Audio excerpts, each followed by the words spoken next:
Hey everyone, and welcome back to Found in the Garden. I hope you're doing great today. It is still snowing outside and I'm not here for it. I like snow at Christmas and it's officially post-Christmas, which means we are out of the snow season. But regardless of what I like, snow is what we have.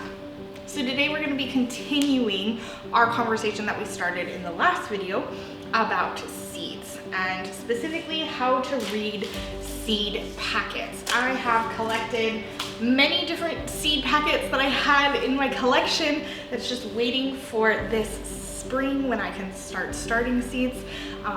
And so we're going to talk about how to read these seed packets, what to look for in a seed packet, and ultimately how to get the information if the seed packet doesn't have what you need.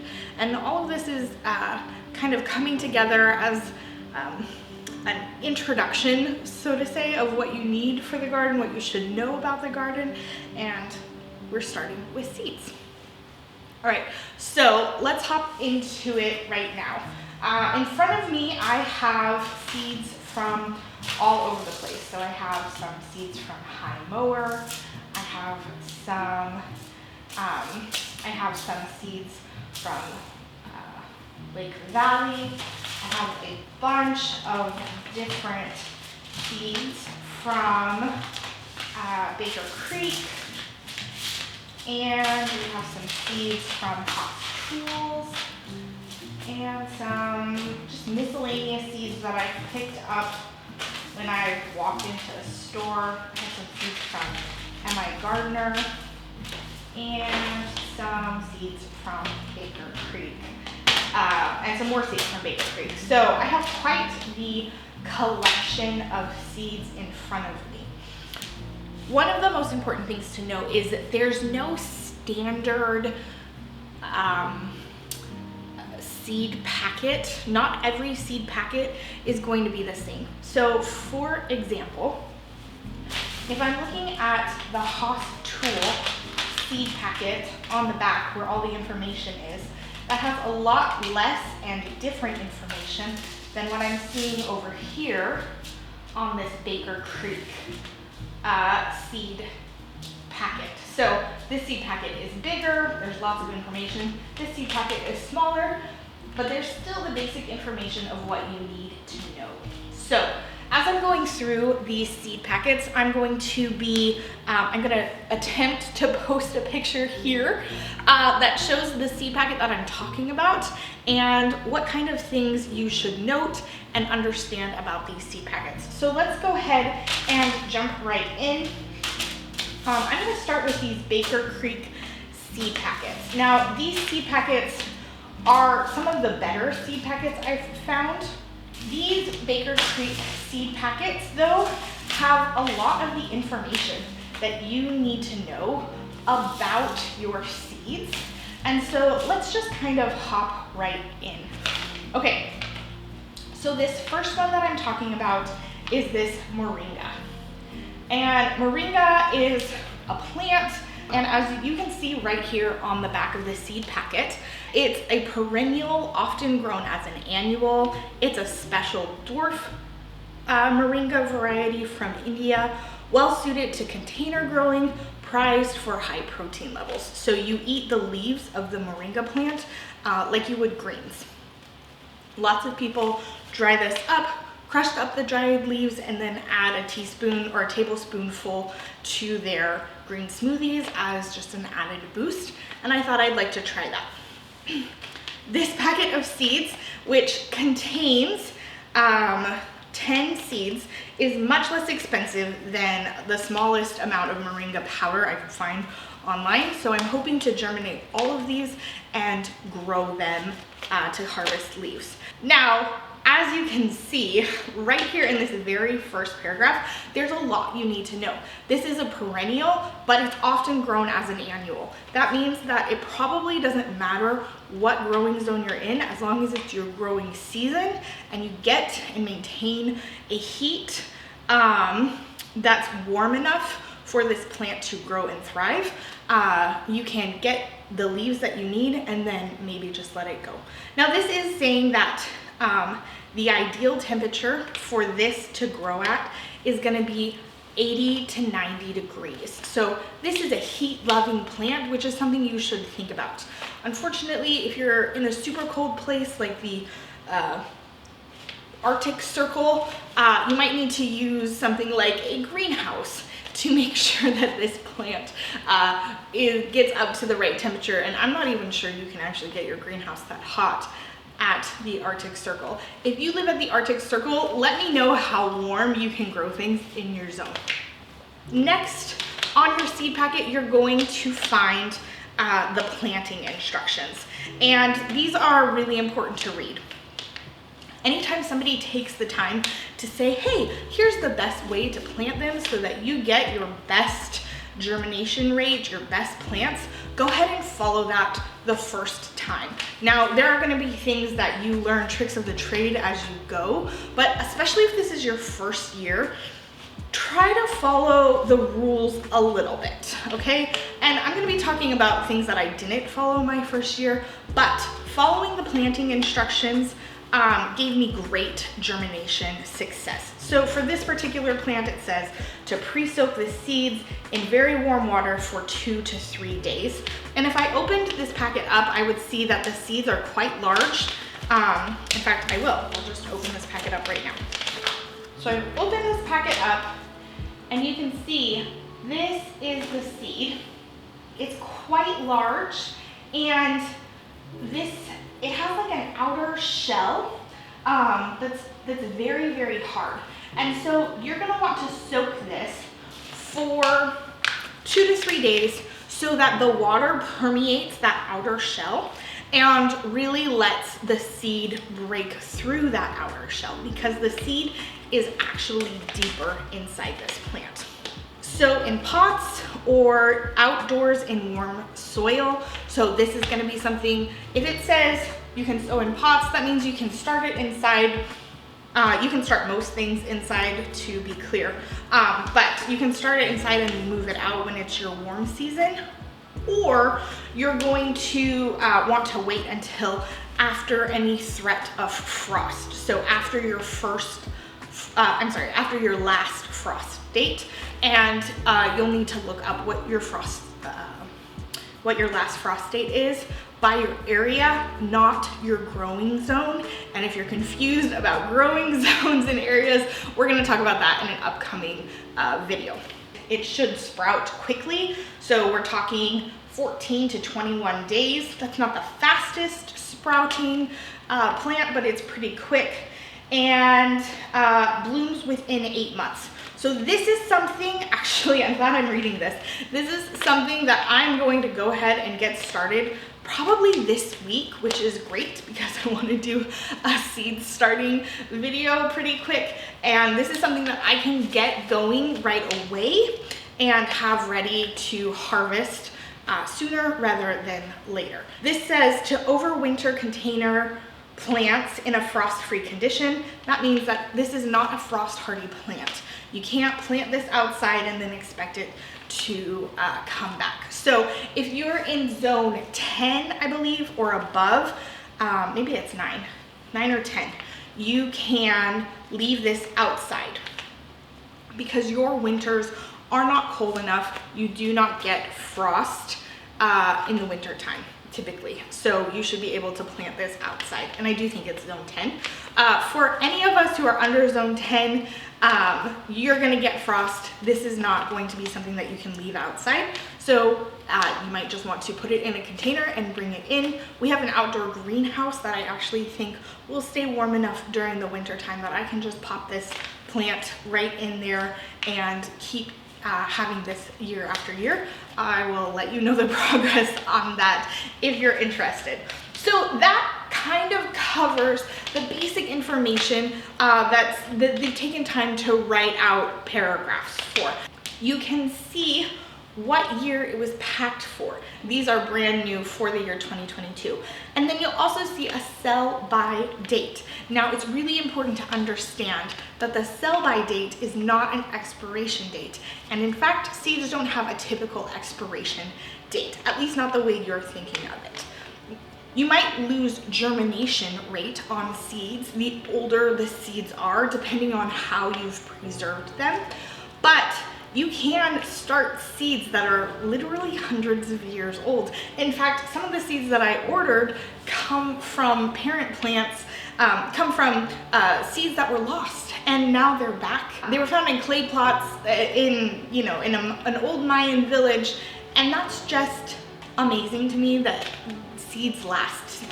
As long as you keep your seeds in a dry, dark place where they're not going to be affected by any sort of weather, especially water, your seeds are going to last for a long time. Next, on our seed packet, you'll see the side, and you'll see on this particular packet it says sprouts in, and that's important for you to know.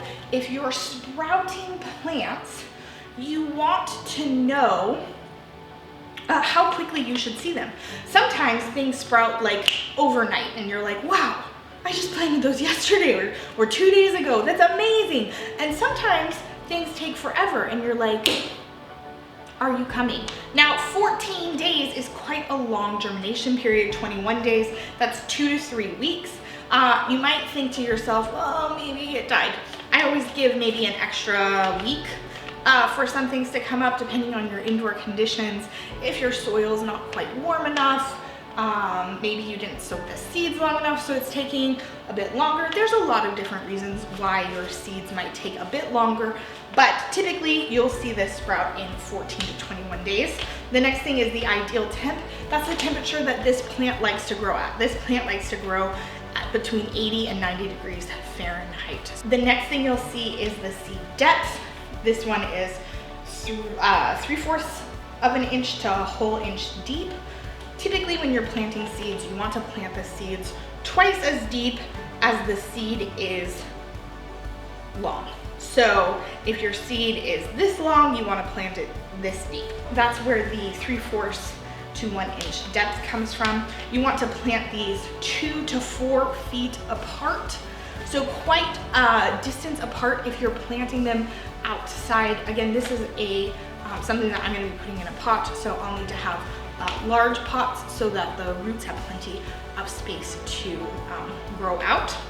And this is not frost hardy. It says so right here on the packet on the side, so you'll always be able to see that. And it needs 8 to 12 hours of sun to thrive. Really quick, let's look at a couple other Baker Creek ones. This is for this Brunswick cabbage. You find all the same information right here. The amount of seeds that you have. This has a minimum number of 100 seeds, how much it was packed, when it was packed for, and this one prefers cool weather. It is frost hardy, and all of the same information. It's important to note your frost hardy versus non-frost hardy plants, because frost hardy plants you can typically grow over the winter, especially if you live in a mild climate like where I live in Southern Oregon. We live in an area where this snow that we're getting, we have like, I think my husband said like 4 to 6 inches of snow outside right now. I'm not really sure. It's very unusual. So typically I can plant things outside and I should be able to harvest all year long. Now I didn't do that this year because I had an accident and I kind of got burnt out from the garden, to be honest. So we're getting back into it, and this coming year I will have a winter garden. But I can start these cabbage now, and they should be big enough by the time the snow melts outside that I can put these cabbages outside.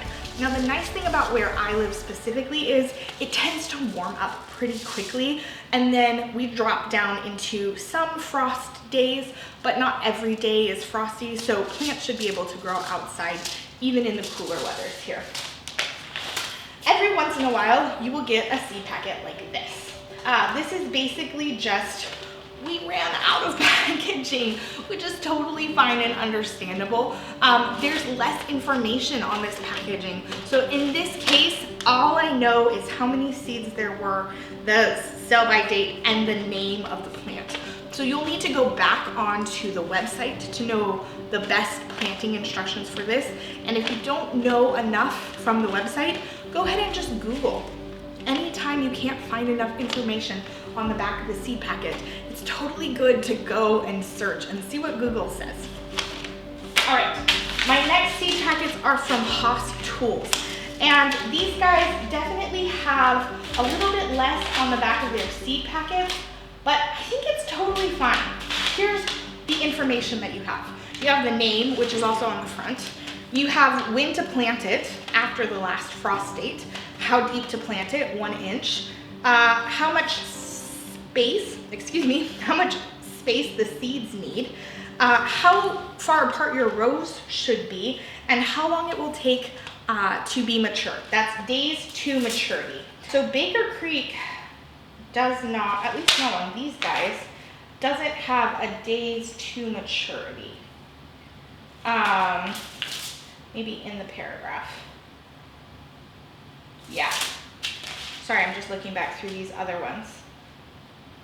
Yeah, no days to maturity on these ones. Oh, on some of them they do. They'll say like 55 days to maturity on these albino beets.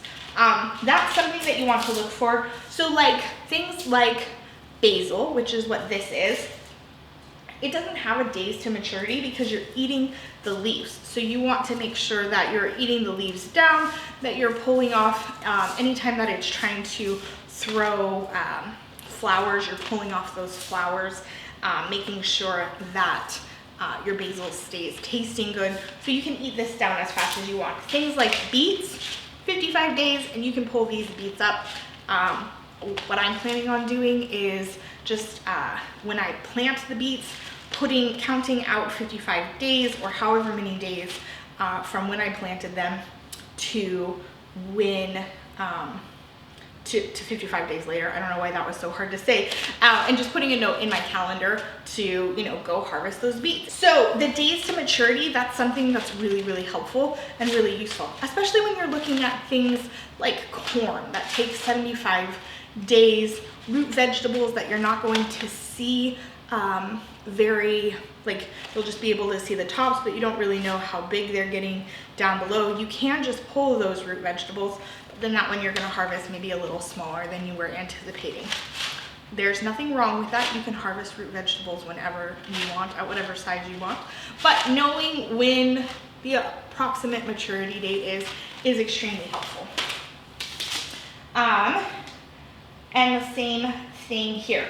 The other thing that Haas Tools does, they have another really cool thing, which is the germination rate. So that means that they took a sampling of all the seeds they got for this imperial broccoli, they planted them, and of 100 seeds they planted, or however many seeds they did plant, 94% of them came up, which is a great germination rate.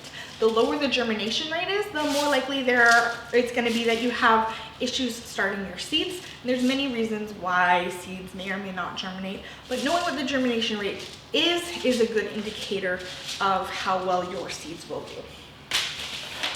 Sometimes Baker Creek lists the germination rate, but I'm just not seeing it on these ones. Gardner is another one of my favorite places to buy seeds from. I love watching his content. He actually just brought back a tomato variety that was in like somebody's shadow box.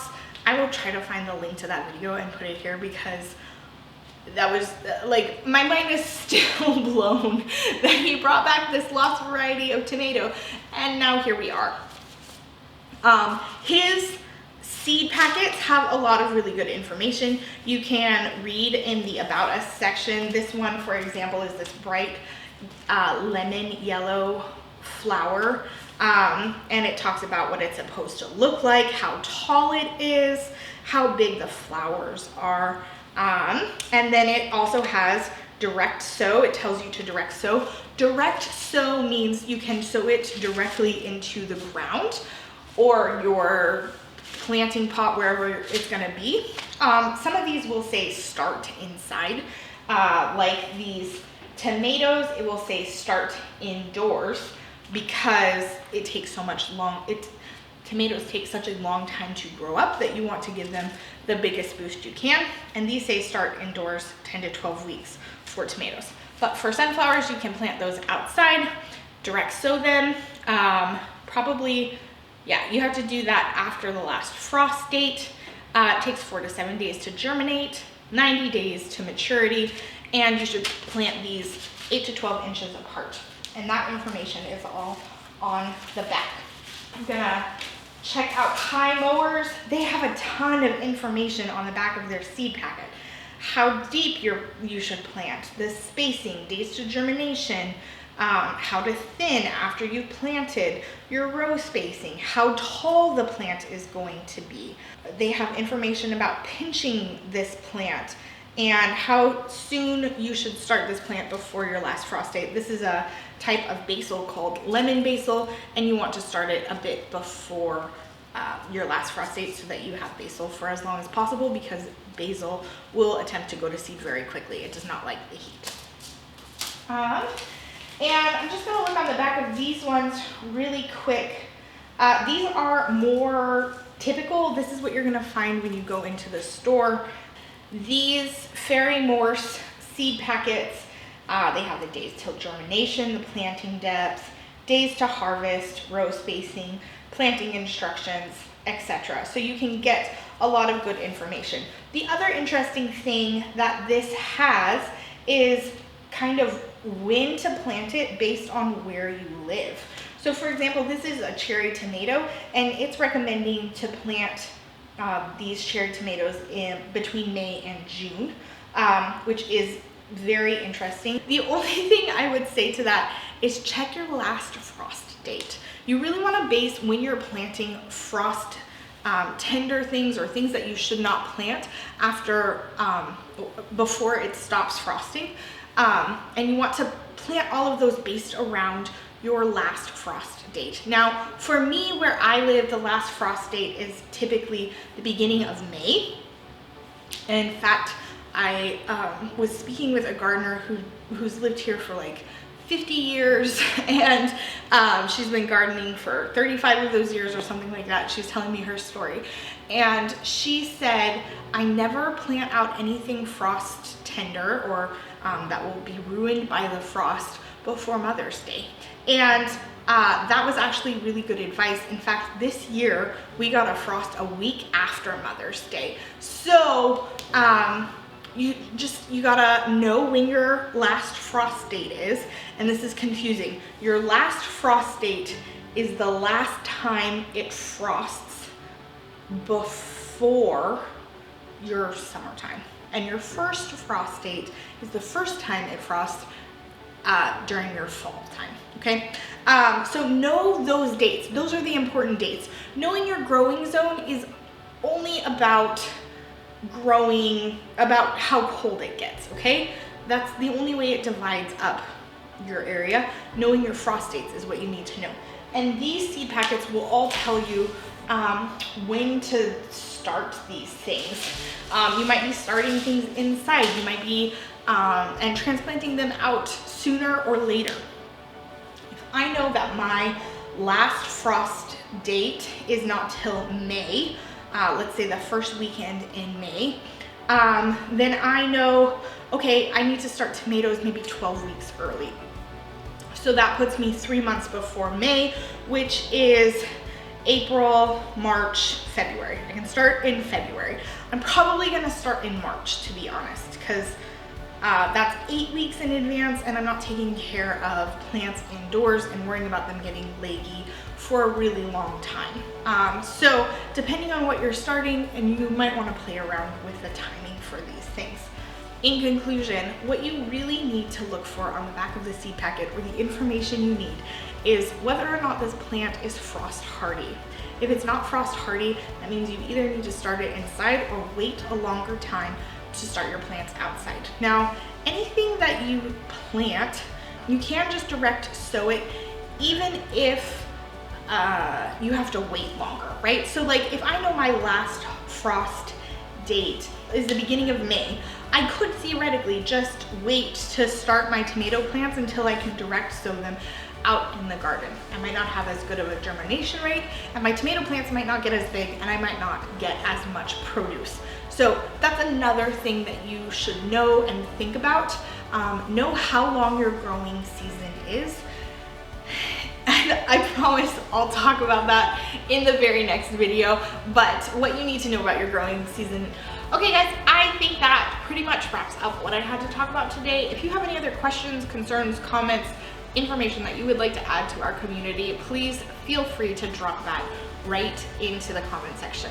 I'm really trying to grow the comment section so that it's kind of this encyclopedia for people to come and learn more about the topics that we're talking about. So add your knowledge there, please. I would be forever grateful. If you haven't yet, please hit that subscribe button. So much good content is coming your way. It will blow your mind. And if you like what you see here today, share it with your friends. I will catch up with you later. Until next time, what have you found in your garden?